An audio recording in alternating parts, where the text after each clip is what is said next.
वजीर आईटी और बल्दी नज़्म व नस्क के तारक राव ने मुतालबा किया कि पार्लियामेंट की नौ तामीर शुदा इमारत का नाम अम्बेडकर के नाम मौसूम किया जाए। उन्होंने आज तेलंगाना असेंबली में इस सिलसिले में करारदाद मंजूर करते हुए कहा कि अम्बेडकर के लिखे हुए आइन की वजह से तेलंगाना की तश्कील अमल में आई। उन्होंने कहा कि अम्बेडकर ऐसी शख्सियत है जो आजादी और मसावात चाहते थे। रियासती वजीर केटीआर ने कहा कि टीआरएस ने अम्बेडकर के फलसफे को अमली तौर पर साबित कर दिखाया है।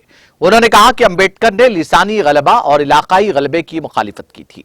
पार्लियामेंट जो कि हिंदुस्तान के जमहूरी निजाम की अलामत है, उससे बेहतर कोई नहीं है कि उसका नाम जमहूरियत का मंदिर रखा जाए।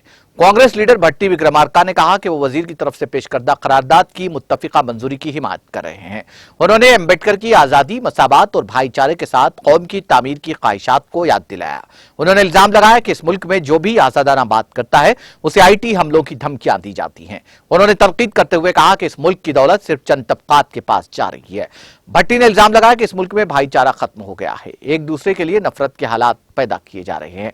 उन्होंने उम्मीद जाहिर की कि अगर पार्लियामेंट का नाम वजीर केटीआर के मुतालबे के तहत अम्बेडकर के नाम पर रखा जाए तो इस मुल्क की तामीर आसानी से आगे बढ़ेगी। उन्होंने मुतालबा किया कि पंजागुट्टा इलाके में अम्बेडकर का मुजस्समा लगाया जाए। वजीर तारक राव ने उनकी करारदाद की हिमायत करने पर भट्टी विक्रमार्का और दीगर का शुक्रिया अदा किया। पंजागुट्टा में अम्बेडकर के मुजस्समे के क़याम के मसले पर रद्द-ए-अमल जाहिर करते हुए केटी रामाराव ने कहा कि यहां 125 फीट का मुजस्समा तामीर किया जा रहा है। टैंक बंड के करीब मुजस्समे की तामीर जारी है।